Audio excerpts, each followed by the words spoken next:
الإنسان ضعيف، الإنسان بشر، الإنسان مهما بلغ من السلطة أو النفوذ أو العلم أو المال أو حتى القوة الجسدية، يوم من الأيام سيواجه ربه تحت الثرى، تحت التراب كما هو تراب. فلنعمل لهذا اليوم.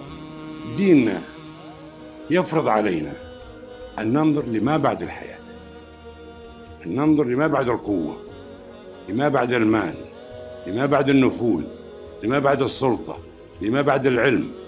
هل عملنا في دنيانا نافع؟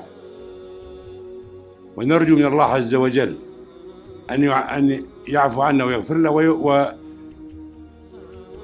يقدر ما عملناه جميعا ويرحمنا عندما يكون يوم لا ينفع مال ولا بنون إلا من أتى الله بقلب سليم. قل هذه سبيلي أدعو